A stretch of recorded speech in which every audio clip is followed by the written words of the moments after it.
Well, hello and welcome to the Phoenix Zoo ZooLights, sponsored by SRP. My name is Emily and I'm part of our Ambassador Animal Resources Department here at the Phoenix Zoo.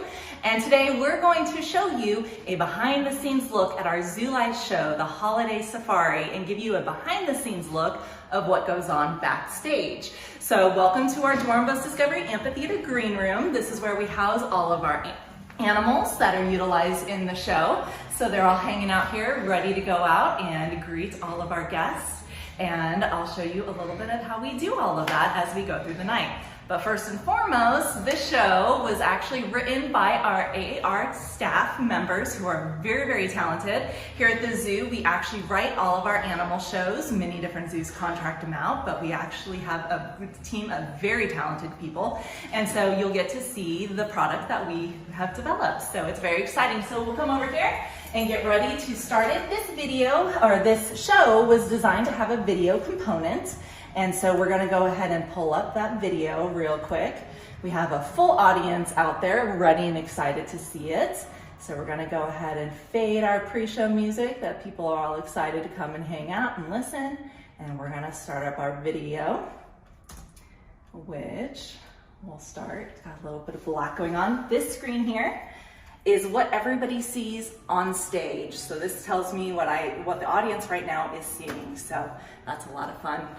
And we'll go ahead and get some animals ready to go. So now that this goes, I'm gonna go ahead and dim the house lights for everybody. Make it feel like they're all in a theater and it's all exciting.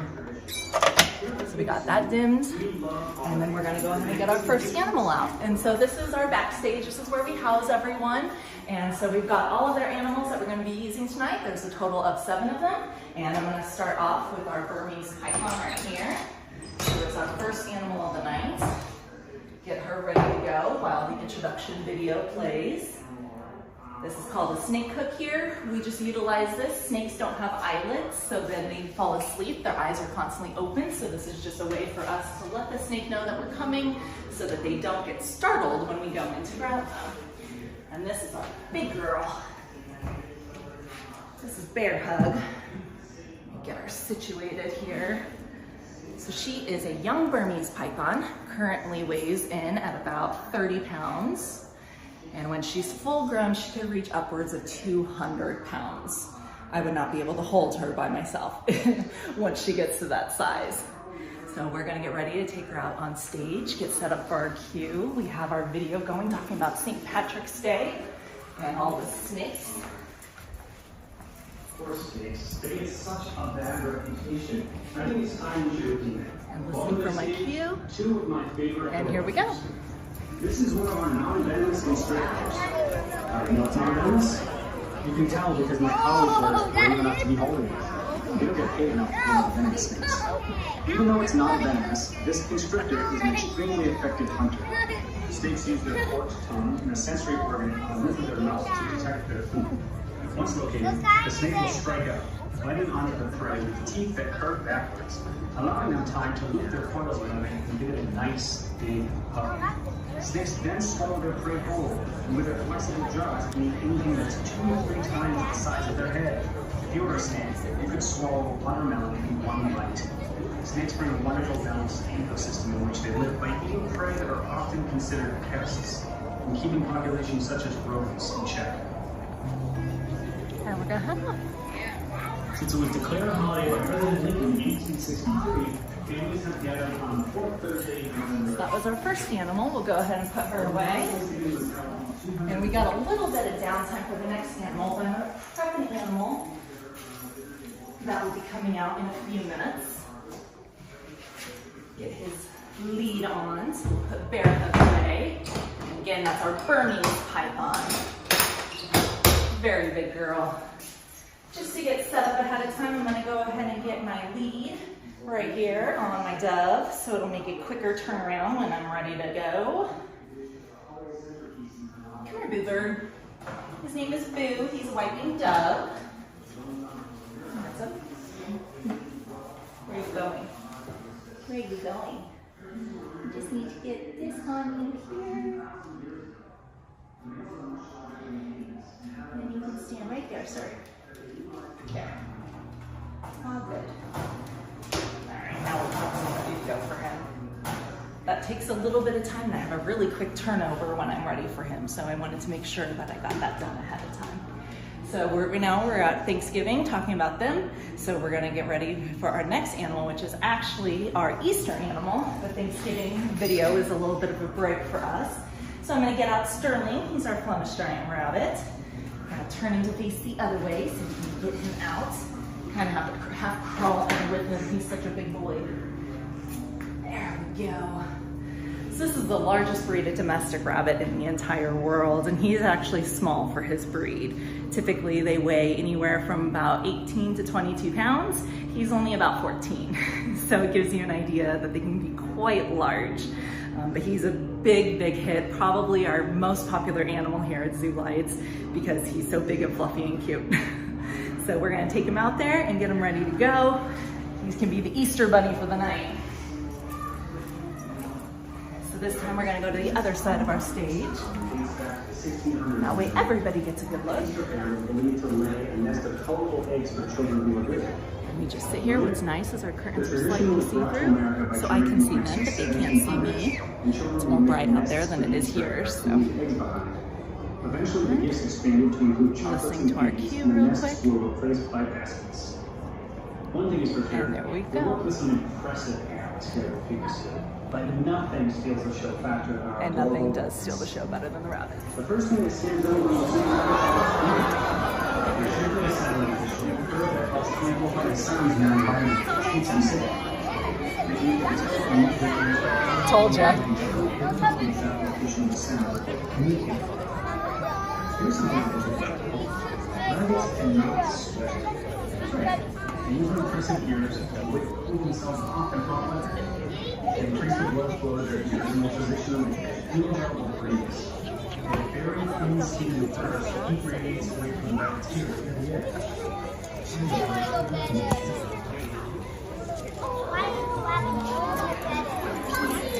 I hope this next holiday isn't too repetitive. As you see, people love giant bunnies. Our next animal is a kind of quick turnaround for me. So I'm going to get him in his crate safely. Running real quick, because as you can see, he sheds everywhere. We keep the lint roller in here just for him, because black uniforms and sterling hair do not go together. And we'll get out our next animal, who is our hedgehog. We have to wear gloves with this one because he's rather spiky, but even though he's small, one of the smallest animals in this show, people just love him because he's so cute. So look at this adorable face. Once he shows it, there he is. This is Plato, our four-toed hedgehog. And we're gonna get out and get ready to go on stage. Get ourselves prepped. Other animals have been used to forecast weather as well, including badgers, snakes, large birds, and even hedgehogs. To this day, in Europe, we celebrate hedgehog days since there are no known species of groundhog. The city hedgehog is communicated, but if the hedgehog sees it's in the shadow, then usually stick around for another 6 weeks. If you'd like to meet some of Phil's extended family, come back during the day and visit the Arizona Trail to see our prairie dogs. I hope this next holiday isn't too repetitive.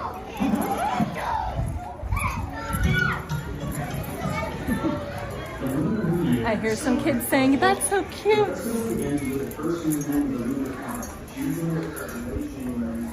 Now we'll get our spiky friend Plato, our four-toed hedgehog away. Might be the cutest animal we see all night. And bring out a very sleepy white-throated monitor. This is our lizard species for the night.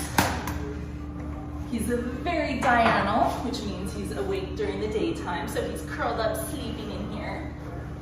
Gotta wake him up, get him up on my hand. So he's got a nice long tongue. These guys are found over in Africa, and they're one of the larger lizard species on Earth. He can grow up to 6 feet when he's full grown. We're gonna get ready to head out. We'll set him down on the ground for everybody to enjoy. Monitor and safety lizards are certainly dragons. In fact, of The largest monitor, known to reach 10 feet in length, is given the name Komodo crab. Many of them are fierce predators and share numerous features of adaptation. Like snakes, monitors and tigers have long forked tongues that help them detect their food. And while most monitors and tigers are carnivorous, some don't eat fruit and vegetation. Monitors and tigers are also known for their long, powerful tails that can be used as weapons to defend themselves, as a rudder to help them swim, and even as an additional hand to aid in flight. Aww, love is in the air. February is the month of romance, where lovers show each other affection. And now it's time for Boo, our dove that we prepped with the harness earlier. So we'll get our Dennis, our white-throated monitor, down in here, make sure he's nice and secured. And we'll get Boo our dove out. Here, sir. So we got that harness on him earlier. Get him on my finger.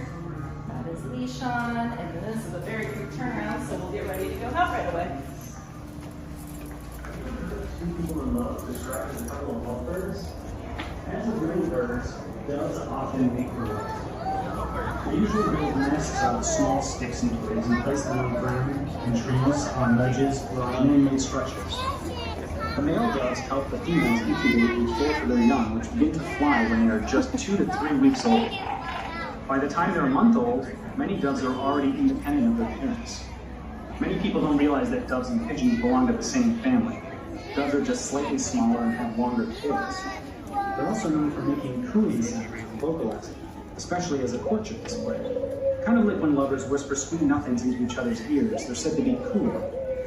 To see some of our amazing doves, like the beautiful fruit dove and the overly dramatic bleeding heart dove, head on over to the aviaries on our Tropics Trail during the day. Halloween is such a friendly holiday. It marks the end of summer with the beginning of harvest. Next up, maybe my favorite animal that we get to use in the show, and that is our owl, Archimedes. He's our Eurasian eagle owl, already talking to us before he's ready to come out. So we're gonna go ahead and see if he's ready to go. Hi, Archie. Oh, you gonna talk to everyone? Can you step? Other foot? I know, you're a handsome boy. Can you step like this, Tootsie? Good job. You want to come look at the camera and say hi to everybody? So this is Archimedes. He is our Eurasian eagle owl, and they're the heaviest owl species in the world. And he is always very chatty and lets everybody know what's about to happen. So we're going to take him on out. You're good, sir. Wings down. There we go. Good boy. Showing off that wingspan of his. All right. The eerie ability to rotate at 270 degrees in either direction and are capable of nearly silent flight. So it comes as no surprise that with these spooky abilities, they can be linked to witches. An ancient Greek and Roman superstition believed that witches are termed sleeping owls, and others believe that owls are the messenger of witches and sorcerers. It was the night before Christmas, all through the zoo, not a creature was stirring, not even a shrew. I know you have a lot to say, don't you?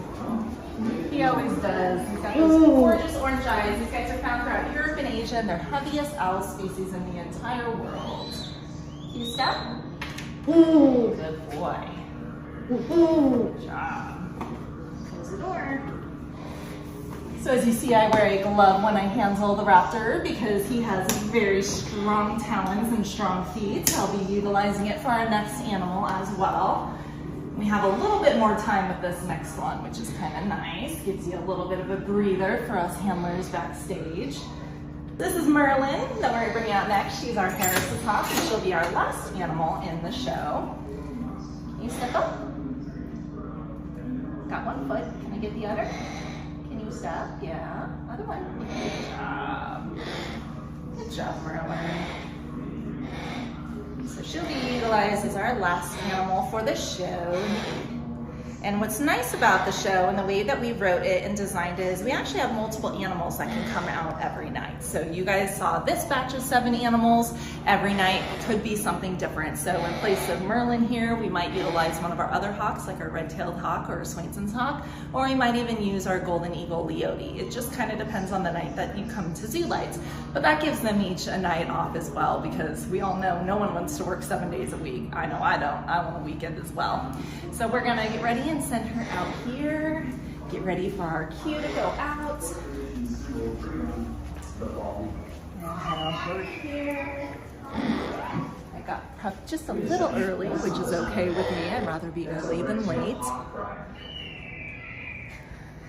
Hey, can we get the sound out? You gonna fix that?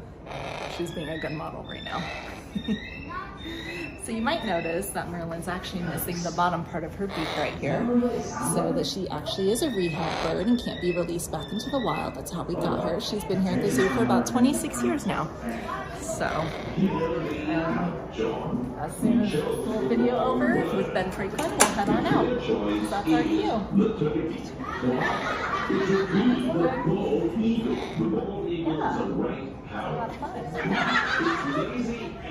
I love this video because it gets a great reaction with all the kids. Then watch other animals hunt, and when those animals are successful, they swoop in and steal what is off there. Let's do it. One man's common theme of a bird is another single freedom. The difference about animal having chosen a raptor still would be a good option. Raptors, like eagles, hawks, owls, and vultures, are self-reliant and equipped with talent good for both offense and defense. Their toes have special tendons that act like ratchets, so once they grab on, they won't let go, a display of their incredible tenacity. Grace and elegance are admirable qualities that raptors exemplify through their dynamic flying abilities. For example, owls can fly in virtual silence due to their specialized feathers, and forest-dwelling raptors like the goshawk can navigate between trees like a feathered jet fighter. Those sure seem like some praiseworthy abilities to me.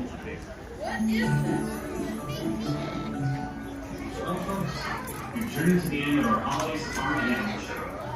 We hope you all had a great time slithering, hopping, and flying. So that is the end of our show. It's got a little video that runs. So I'll put Merlin away real quick, and then I'll turn up the lights in the audience so people can see where they're going. And that's all she wrote. Thank you guys so much for joining us and watching what goes on behind the scenes. If you guys have any questions, make sure to put them in and we'll be sure to answer them as soon as possible. You guys have a happy and safe holiday season.